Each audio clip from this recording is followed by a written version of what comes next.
1958, a creek behind a house in rural Kentucky, 2 o'clock on a Saturday afternoon in June. A boy, 11 years old, sits cross-legged on a flat rock with a pocket knife open in his lap. He is stripping the bark off a green willow stick. His shirt is muddy, his shoes are wet. Nobody knows exactly where he is. His mother is in the kitchen 400 yards away, making sandwiches for supper. His father is in the garage, changing the oil in the Plymouth. Neither of them has seen the boy in 3 hours. Neither of them is worried. Neither of them will be worried until the dinner bell rings at 6. The boy is fine. He is more than fine. He is doing the most important work of his childhood, which is being unsupervised in the world, with a knife and a stick and a problem, figuring out the problem on his own. That afternoon, with no adult anywhere near him, is doing more to build the man he will be than every organized activity of his entire schooled life. These are 15 skills that every American boy learned before he turned 12. In the better part of the 20th century, none of them required a class, none of them required a coach. Most 12-year-old American boys today cannot do a single one. And we are going to talk about why that matters, not for nostalgia, but for the kind of men we are producing now. Subscribe before we start. Number 1 is the skill that matters more than all the other 14 combined. Counting down from 15. Number 15, knots. A 1958 boy knew, by age 10, 6 knots, cold, bowline, square knot, 2 half hitches, clove hitch, sheet bend, taut line. He had learned them from his father or his scoutmaster or his grandfather, sitting on a porch on a summer evening with 2 pieces of rope. He could tie them in the dark. He could tie them with one hand. He could tie them behind his back. A knot is the oldest tool humans have, older than the wheel, older than fire. And the boy who knew 6 knots could tie down a load on a truck, lash a raft together, secure a tarp in a storm, hang a swing, rescue a man from water. The modern boy can do none of these things. He can charge a phone. He can navigate an app. He cannot tie a knot that will hold his own weight. And the day comes, every man has had this day, when a knot is the difference between a small problem and a disaster. The 1958 boy was ready for that day at 10 years old. The modern boy is 40, calling AAA because he does not know how to lash a Christmas tree to the roof of his Subaru. Number 14, the edge. A 1958 boy had a pocket knife by the age of 8 or 9, and his father had taught him on a Saturday morning at the kitchen table how to put an edge on it. Arkansas stone, 3 drops of oil, 20 strokes on one side, 20 strokes on the other, then finish on the strop. He learned to test the edge by shaving the hair off the back of his own forearm. If it shaved, it was sharp. He understood that a dull knife is more dangerous than a sharp one, because a dull knife slips and a sharp one cuts where you aim it. Most American men today, in their 40s, have never sharpened a knife in their lives. They have a drawer full of kitchen knives that are too dull to slice a tomato properly. Their pocket knives, if they have one, are factory-edged and going dull. The single most ancient maintenance skill a human male has ever practiced, putting an edge on a piece of metal, has been lost in 2 generations. There is something deeply wrong about that. A man who cannot sharpen has outsourced his own readiness for the world. Number 13, the fire. Tinder, kindling, small fuel, medium fuel, large fuel, laid in that order in a teepee or a log cabin shape, with the tinder loose enough to breathe and tight enough to catch. 1 match. If the first match didn't take, you didn't get a second one. You went back, rebuilt the fire, and tried again with one match. He'd learned it on camping trips, in the backyard, at his grandfather's farm. He'd practiced it until it was automatic. A boy who can build a fire understands the physical structure of energy. He understands why some things burn and some don't, what air does to a flame, why you start small and build big, why you don't pile too much on too soon. These are not just camping skills. They're metaphors for every productive thing a man will ever do in his life. Build a business, build a marriage, build a career. Same structure as the fire. Tinder, kindling, small fuel, big fuel, patience. The 1958 boy learned this at 9 with a pile of birch bark and one wooden match. The modern boy has no equivalent lesson, none. Number 12. Direction. A 1958 boy could unfold a road atlas, find his town, find the destination, trace a route with his finger, and tell you the highway numbers in order. He knew north from south by the sun. He knew west from east by where the sun set. He could, dropped anywhere within 100 miles of home, find his way back. He had what we call spatial sovereignty. His mind held a map of his own region, his own state, his own country. He knew where he was in the larger world. The modern boy and the modern man, increasingly, does not have this. He has Google Maps. And when Google Maps fails, he is lost in his own city. We have outsourced the most ancient cognitive task humans have, knowing where you are, to a corporation that tracks every step we take. The 1958 boy paid for his map at the gas station, $2, and the gas station did not know where he went with it. That difference is bigger than it sounds. Number 11. The fish. Hook, line, bobber, worm. A cane pole if he was poor, a Zebco rod if he was lucky, $6 at the Sears. He sat on a bank for 2 hours, caught a bluegill or a crappie, and brought it home. Cleaned it himself, scaled it on a newspaper on the back step, gutted it, cut off the head, took it inside, dipped it in cornmeal, and fried it in a cast iron skillet with bacon grease. He had touched the entire food chain by age 10. From the worm to the hook to the fish to the knife to the skillet to the plate to his own mouth. He understood in his hands and his stomach where food actually came from. The modern boy thinks food comes from delivery apps. He has never once in his entire life eaten an animal whose face he saw before he ate it. That sounds extreme. It is extreme. It is the most disconnected from the food chain that humans have ever been. And it produces a strange, hollow, abstracted kind of person who has never quite touched the actual world. 5 skills in. Notice something. Every one of them was a skill that connected the boy to the physical world. Knots to rope, edge to steel, fire to wood, map to ground, hook to fish. He was being trained, without anyone calling it training, to inhabit reality. The modern boy is being trained all day to inhabit screens. The cost of that swap is the man he becomes. 10 more coming. Number 10. The bike.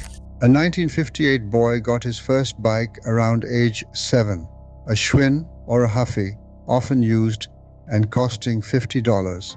By age 10, he could ride it anywhere within a 5-mile radius of his house, alone or with friends, without a helmet, without a phone, and without an adult knowing exactly where he was at any given moment.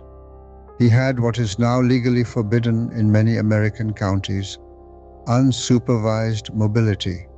He could pedal to the swimming hole, to the candy store, to his friend's house, to the library, to the creek, to the railroad tracks, and figure it all out himself. got a flat tire 2 miles from home, he walked the bike home, or he fixed it. Got lost, he asked an adult. Got in a fight, he settled it. Got hurt, he came home with the scrape and the lesson. The modern American child, by law and by custom, cannot do this. They cannot walk to school alone in many states until age 14. They cannot be unsupervised in a public park. The child protection regime, well-intentioned but absolute, has outlawed the childhood the 1958 boy lived as a matter of course. And the cost of that loss is a generation of boys who reach age 18, having never solved a problem more than 3 feet from an adult. Number 9. The tire. On the bike, pull the tire off the rim, find the puncture in the tube by listening for the hiss or running it through a basin of water, patch it with a patch kit, remount the tire and pump it up. On the car, jack it up, loosen the lug nuts, swap the spare, lower the jack, tighten the lugs in a star pattern, and put the bad tire in the trunk. A 1958 boy could do the bike tire by age 10 and the car tire by age 14, both alone in 20 minutes. The modern man, grown, college-educated, professionally employed, sits on the shoulder of the highway in the rain and waits 2 hours for roadside assistance because he has never changed a tire in his life. The skill takes 20 minutes to learn. He has never been taught it because no one assumed he needed to know it, and the assumption produced the man. There is a deep dignity in the simple, mechanical competence of changing your own tire when you are on your own in the rain. The modern man has been deprived of that dignity by his own father, who was deprived of it by his father somewhere around 1990. Number 8. The fight. A boy in 1958 got in 3 or 4 real fist fights between the ages of 8 and 14. Schoolyard fights, neighborhood fights, brother fights. They were not catastrophes. They were the way boys had always learned, since the beginning of recorded time, what it felt like to hit someone and what it felt like to be hit. After the fight, they shook hands, usually, or they did not, and it took a week. Either way, something had been processed in their nervous systems that no other experience could process. They learned that they could survive being hit. They learned that they could hurt someone if they chose to. They learned the difference deep in their bodies between anger and violence. The modern boy, in many places, will go through his entire childhood without ever being in a physical fight. School policy forbids it. His parents forbid it. The result is a young adult man who has no calibrated relationship to physical aggression and who therefore either avoids all conflict, like death itself, or escalates verbal conflict catastrophically because he has never tested it physically. We removed schoolyard fights to protect boys. Instead, we produced boys who have no idea what they are capable of in either direction. It was not a trade in the boy's favor. Number 7. The first job. A 1958 boy mowed Mr. Henderson's lawn for 50 cents at age 9. He shoveled the Murphy's driveway in winter for 25 cents. He delivered the Saturday Evening Post on a paper route by 12. He bagged groceries at the A&P by 14. He had earned his own money by age 10, real folding money, his own to keep. And he had learned the deepest lesson of work in the process, that an hour of his time was worth something to someone else, and that he could trade it for what he wanted. The modern American boy cannot legally work in most jurisdictions until he is 14. Most do not work until they are 17 or 18. Many do not work until they finish college. They reach adulthood having never traded an hour of their own time for money. And so they have no calibration for what work is worth, what money is for, or how the two relate. The 1958 paper route taught him in 3 months what a 4-year economics degree fails to teach the modern young man. Time and money are interchangeable, and your dignity comes from controlling the exchange. Number 6. The boredom. A 1958 boy could sit on a porch on a Sunday afternoon with nothing to do for 4 hours and not need anything. He would watch ants. He would whittle a stick. He would lie on his back and stare at clouds. He would think about a girl he liked, or a problem at school, or what he wanted to be when he grew up. He could be alone with his own mind for a long time. This is the skill we have most catastrophically destroyed. The modern boy cannot be alone with himself for 10 minutes without a screen. His phone is in his hand by age 9. He has never, in his entire life, been bored long enough to encounter himself. And boredom is where character is built, in the slow internal hours where a boy figures out who he is, what he wants, what he believes. We have filled every one of those hours with content. The result is a young man who, at 21, has never had a single original thought because he has never had a single quiet hour in which to have one. The single greatest thing you can do for a boy is take his phone away and give him an afternoon with nothing to do. The 1958 boy was given that afternoon by default. The modern boy has to be rescued back into it deliberately. 5 to go. The last 5 are the skills that, if you have a boy in your life, you would hand him before anything else. Stay with me. Number 5. The voice. A 1958 boy had memorized at least one poem by the time he was 12. Paul Revere's Ride, or Casey at the Bat, or the 23rd Psalm, or the Cremation of Sam McGee. He had stood at the front of the classroom and recited it from memory, out loud, with feeling. His teacher had drilled him on it for weeks. He learned what no amount of silent reading can teach a boy. That language has a sound, a rhythm, a weight, and that the human voice is itself an instrument. The modern boy never memorizes anything.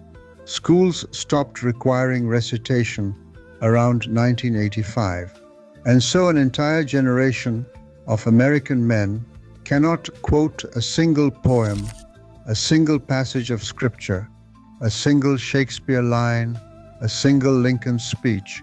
Their inner lives have no soundtrack but their own opinions. The 1958 boy could be alone in a foxhole, in a hospital bed, in a prison cell, and he had Tennyson and the Psalms running through his head to keep him company. That is real wealth. It cannot be bought. It can only be memorized at 12. Number 4. The manners. A boy in 1958 called every adult sir or ma'am. Mr. Henderson, not Bob. Mrs. Murphy, not Linda. He answered questions with yes, sir, no, ma'am. He stood when an adult entered the room. He removed his hat indoors. He shook hands when introduced. He looked the adult in the eye. This was not subservience. It was the opposite. It was a boy publicly demonstrating that he understood the basic ladder of human respect. That age and experience and responsibility were worth more than youth and freshness, and that he was willing to perform the small daily rituals that acknowledged that ladder. The modern boy calls everyone by their first name, slouches when introduced, mumbles, looks at his phone instead of the adult's face. He has not been taught that respect for elders is a thing he gives, not a thing they earn, and the cost of that loss is enormous. A boy who cannot defer to an older man cannot learn from an older man, and a boy who cannot learn from older men ends up raised by his own age cohort, which is to say, raised by other children. That is most of what is wrong with the young American man today. Number 3, the disappointment. A boy in 1958 struck out in the bottom of the ninth, got cut from the team, got rejected by the girl, got beaten in the fight, got an F on the test. He cried sometimes, he was sad, he was disappointed, and then by the next day, he had moved on. He had been taught by everyone in his life that disappointment is not a catastrophe, that losing a thing is normal and survivable, that the world owes him nothing, that he should be grateful for what he has and quiet about what he does not. The modern boy is increasingly unable to take a no. Every disappointment is a trauma. Every loss is an injustice. Every rejection is a wound that requires processing. And we have taught him this. We have rebuilt the entire emotional architecture of childhood to protect him from disappointment, with the result that he is shattered by it whenever it arrives. The 1958 boy was resilient at 12. The modern boy is fragile at 25. Both were raised on purpose. We just changed which one we were raising for. Number 2, the truth. A 1958 boy, when he had done wrong, broken the window, lied about where he had been, stolen the candy from the drugstore, was eventually brought before his father. And the father did not usually yell. He just asked the question. And the boy, looking at the floor, then looking up, told him the truth, took the punishment, did the apology, moved on. The hardest skill of his entire childhood was this one, telling the man he loved that he had let him down while looking him in the eye. Most adult moral failure is just the adult version of a boy who never learned to do this. A man who cannot admit a mistake to his wife, to his boss, to his children, is a man who never had to admit one to his father. The modern boy is often raised in a household where there is no clear authority figure to confess to, where the father is absent or a peer or terrified of conflict. And so the boy never builds the muscle of moral confession. It atrophies. And by 35, he is the kind of man who lies, deflects, gaslights, and projects. Because the alternative, looking another adult in the eye and saying I was wrong, has been left undeveloped since he was 9. The 1958 boy built that muscle every time he broke a window. And number 1, the skill all the other 14 were building toward. By age 12, a boy in 1958 could be left alone, really alone, with his younger siblings in the house for a whole evening, at a neighbor's farm for a week in the summer, on a fishing trip with his grandfather, at a relative's funeral 2 states away. And the adults in his life would not worry because they had built him to be trustworthy. That was the whole point of the previous 14 skills. Each one was a deposit in the bank of trust. The knots, the fire, the fight, the work, the truth. Every one of them was another piece of evidence presented to the adult world that this boy could be given his own life to handle and would not break it. The modern American boy, in many cases, cannot be trusted alone at age 22. He cannot be sent to college without a daily phone call to mom. He cannot manage his own finances. He cannot navigate his own conflicts. He has not been built for solo flight because every previous skill that built it was taken away from him in the name of safety. Safety is the right of a child. Trustworthiness is the inheritance of a boy. Childhood in 1958 produced real risk because it permitted real knives, real fires, real fights, real water, real consequences. And out the other end of that childhood came a young man you could send to Korea or to college or to start a business, or to marry your daughter, and he would not break in your hands. That is the boy we used to produce. That is the boy we have stopped producing. And the cost of stopping is the entire crisis of young manhood we are now living through. If you have a boy in your life, son, grandson, nephew, neighbor, give him a knife and a stick and 3 hours alone in the backyard. That's where it starts again, or where it doesn't. The choice is yours, and it's a real one. 15 skills. Not one of them required a class, a coach, a credential, or a credit card. Every one of them was learned in the ordinary course of an American boyhood, for free, with the only adult supervision being occasional. A father who showed it once, a grandfather who watched at a distance, a neighbor who let it happen on his back 40. The 1958 boys are now in their 70s and 80s. They are the last generation of American men who were raised this way. Watch them.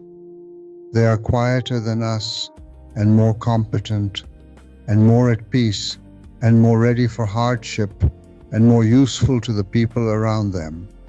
They knew what we forgot, and we forgot it on purpose in the name of safety, and we are living with the bill. Somewhere right now, on a creek bank behind a quiet house, a boy sits cross-legged on a flat rock with a pocket knife and a green willow stick. His shirt is muddy, his shoes are wet. Nobody knows exactly where he is, and without a single word, he is becoming the kind of man his country is going to need. Subscribe for more, and tell me down below which skill your own father taught you.